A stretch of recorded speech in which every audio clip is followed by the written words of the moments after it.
Welcome back to the deep dive. Today we've got a really fascinating stack of sources lined up. Yeah, they give this kind of sharp, sometimes pretty jarring look at different aspects of life and issues in Brazil right now. That's right. We're looking at things you've shared, articles, clips, observations. It really covers a lot. Everything from, truly eye-watering personal wealth Right. to serious struggles in the public sector, broader societal trends, and even moments of intense citizen action. So our mission here, as always in these deep dives, is to sort of guide you through all this material. We want to pull out the key bits, the really surprising facts, Yeah. and the main ideas these sources are trying to get across. And help you understand why they're noteworthy, what makes them stick out. It's a bit of a journey through this info. Absolutely. But hopefully it gives you a clearer picture, drawn straight from what we've been given. Ready to jump in? Let's do it. Let's start with this first piece. It really throws us headfirst into a world of extreme, almost unbelievable opulence. Okay, yeah, let's unpack this one. So the source focuses on this figure, Nelson Wilians. He's a lawyer. And the source identifies him with this very specific nickname. Kind of credible sounding. The bald guy from the INSS. Right. And the scene the source describes is, wow, it's super detailed. It is. It's Wilians giving a friend a tour of his private wine cellar. And the source isn't just saying he has a wine cellar. No, they get into the specifics, the contents. It's incredible. They list Crystal Brut champagne, for instance. Yeah. And they don't just name it.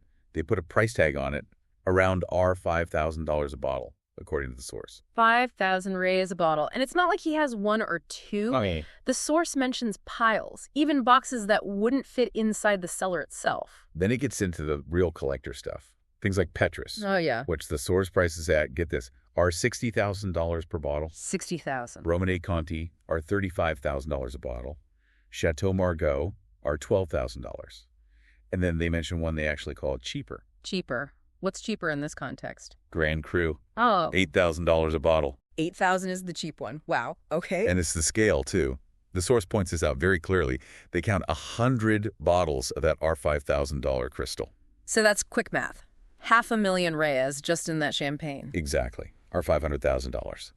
But the really staggering figure they pull out is for the Petrus. The $60,000 one. That's the one. The source says there are 388 bottles. 388 bottles of that wine. And the source actually does the calculation for you. They value just those Petrus bottles at $23.8 million. 23.8 million Reais just for that part of the collection. That's mind-boggling. And there's more. The source adds that he has a vertical collection of Petrus, bottles going all the way back to 1939. A vertical, so like one from each year. Essentially, yeah. And the source notes that a collection like that is basically priceless. You can't just value it by counting bottles. Okay, so incredible wealth on display. But what's the angle the source is taking here? Why focus on this? Well, this is the crucial part. The source immediately connects this lavishness to allegations against Wilians. Ah, okay. The INSS connection from the nickname. Exactly. They reference his alleged involvement in an INSS fraud scheme, and the source puts a figure on that too, are $4.3 billion. Billion with a B. And just to clarify for you listening, the INSS is Brazil's National Social Security Institute. Huge public entity. Right. And it's often, unfortunately, linked to large fraud investigations. So the source drawing this line between the wine cellar and this alleged multi-billion real fraud, it's very pointed. Yeah, the source includes commentary too, right? Something Yeah. about easy money. Yeah, sarcastic remarks about easy money and, the apparent need to show off this kind of wealth. So the key takeaway the source is pushing here isn't just, wow, rich guy. It's the contrast. Definitely. This absolutely immense private wealth, potentially linked to abusing a public system. Standing right next to, well, the struggles in other parts of the system, which brings us neatly to our next source. Right.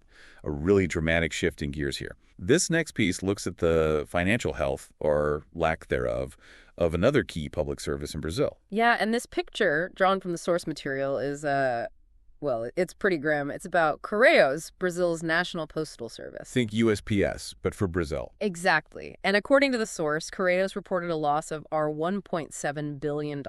And that's not for the whole year. No, that's just in the first trimester of 2023, 3 months. Or $1.7 billion down in Q1.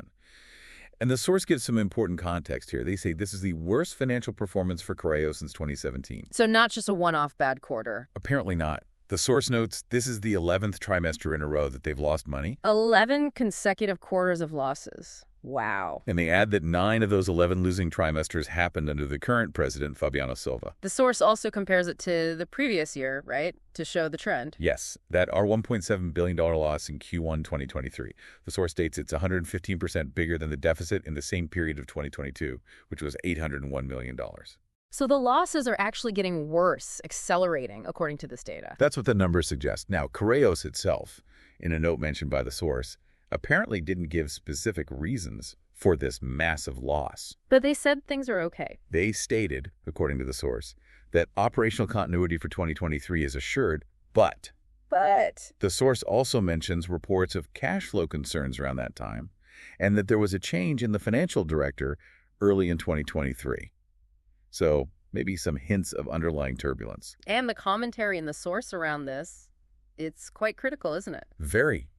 The source directly contrasts this huge public loss with the fact that Correios apparently still funds external events. And then an example, I think. Yeah, the source specifically cites funding shows for the musician Gilberto Gil.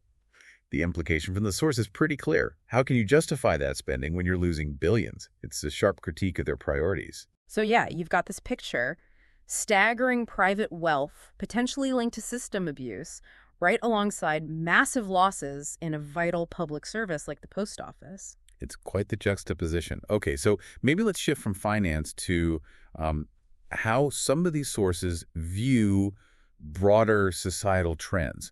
Do they offer clues about the context for these extremes? Right. This next bit from the sources looks at observations about generational intelligence. It's interesting. It presents this premise, based on what the source calls French research, that claims the current generation, well, for the first time, is maybe not more intelligent than their parents' generation. which goes against the usual trend, right? The Flynn effect, intelligence scores usually go up. Exactly. So what's the reason the source gives for this alleged stagnation or even decline? Overdependence on technology. That's the core reason cited in the source. But not just using tech, right? It's how it's used. Precisely.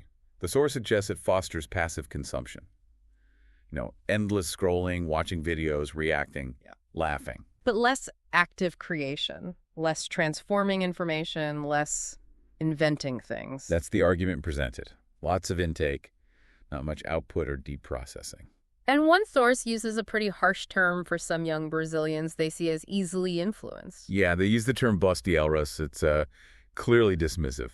And what's the criticism attached to that label in the source? That these young people are, more caught up in viral dances and fleeting online trends. Than using the amazing resources online for actual learning, even though it's all right there. That's the perspective in that source. Yeah. It's quite critical, viewing it as a worrying lack of intellectual drive. The source also touches on activism, doesn't it? In a similarly critical way.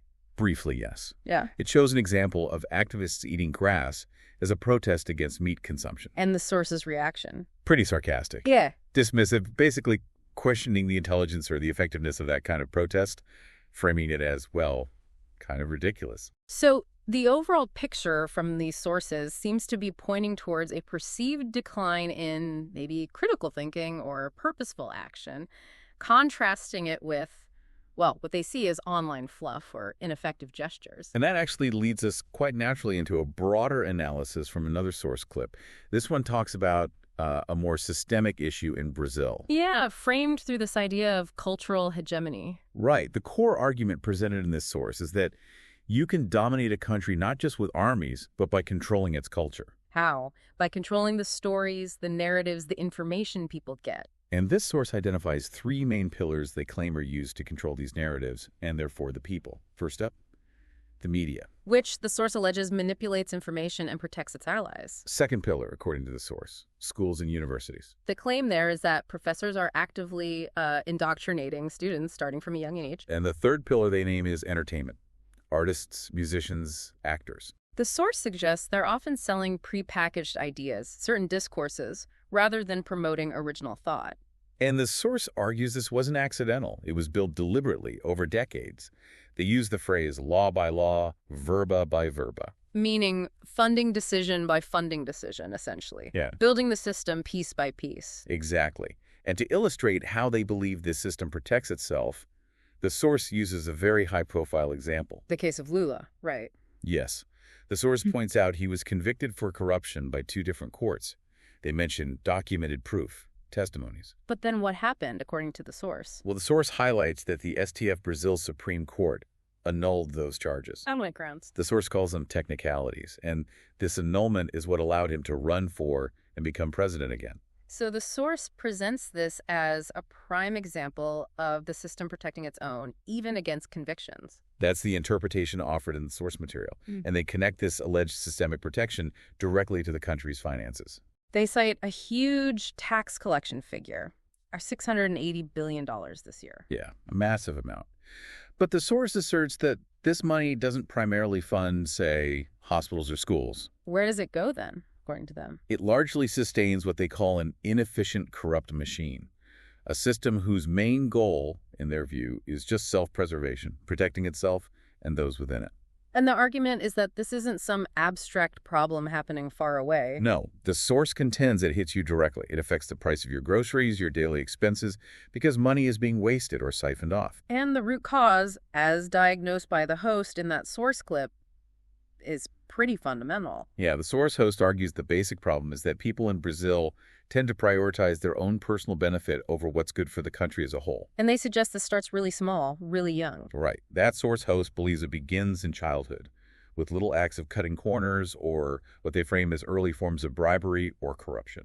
It's a very strong take on a deep-seated cultural issue, as presented by that source. Okay, so from the systemic down to the cultural, the sources also bring us right down to the street level. Yeah, showing an example of citizen action, people basically taking matters into their own hands against crime. This piece uses a video, right, from a biker's perspective. That's right, a motorcycle POV video.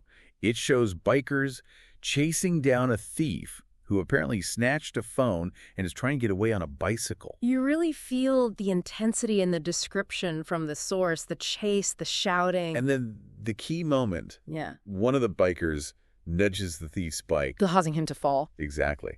And the source notes that once he's down, other citizens jump in immediately to help apprehend him. And you can hear the crowd yelling, "Call the police!" It's a really raw scene of community intervention. And the commentary from the source host on this, it's visceral, very strong. They praise the biker's actions, don't they? Absolutely. Praises it as necessary.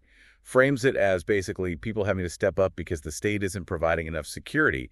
It's a direct response to perceived state failure. And this is where the source material includes some really graphic suggestion about what should happen next. We need to be clear these are the source's words. Extremely clear. The source host uses phrases like massagem gostosa, which sounds nice, pleasant massage, but used sarcastically here, it implies a beating. Right. The source host also suggests the thief should lose 2 teeth. And uses a very crude term, esmagabagos, which graphically implies crushing the testicles. Okay, again, just to stress, these are the specific, raw, and frankly brutal suggestions made by the host in the source material we're analyzing. Exactly. It reflects a very specific, extreme viewpoint on crime and punishment coming from that source. We are reporting what the source says. We're definitely not endorsing it. Understood. And does that source host give any reasoning for these extreme suggestions? Yes, they do. The belief expressed is that if they just hand the thief over to the police, he'll likely be out quickly. And back to committing crimes. That's the assumption. So the implication from the source host is that only a harsh physical consequence, however brutal, might actually deter him from doing it again. Because in their view, the official justice system won't. It's a bleak outlook on the justice system expressed there. Extremely. And that source host finishes by calling the motorcyclist who stopped the thief a hero. And emphasizes that people need to help each other take matters into their own hands. Precisely. Reinforcing that view that relying on the state just isn't enough anymore. Wow. Okay. We have really covered a huge spectrum today, pulling all this directly from the sources you provided. Yeah, from that unbelievable alleged fraud-linked private wealth. Contrasted starkly with huge losses in a state-owned company like Correios. Then those observations on societal trends, generational intelligence, the critique of activism. Leading into that deep critique of systemic cultural control, alleged corruption, and the system protecting itself. And finally landing on that raw, street-level reality of citizens confronting crime directly, driven by a feeling that the state isn't there for them. Yeah, these different pieces, when you put them side by side like this, They really do paint a complex, often quite challenging picture of Brazil, don't they? They really do. You see these significant tensions, these frustrations bubbling up in the source material, the massive economic gaps, the questions about where society is heading. And this visible lack of trust in formal institutions, sometimes spilling over into that kind of direct, even violent citizen action. It definitely makes you pause and think about how these different threads connect. Right. Like, how do those big systemic issues discussed in one source, the alleged corruption, the inefficient state machine, Filter down and Yeah. maybe fuel the kind of citizen frustration and vigilante action we see in another source? or how does that extreme display of wealth coexist not just with public sector failure, but also with those broader worries about society and, where things are going? It's a lot to chew on, definitely. Yeah. Thinking about the links between wealth, governance, culture, public trust. And the very real consequences for people's daily lives and safety when those systems seem broken, at least according to these sources. Indeed. It leaves you with plenty to reflect on about the interwoven challenges depicted here. And that's our deep dive for today. Thanks for joining us as we unpacked these sources.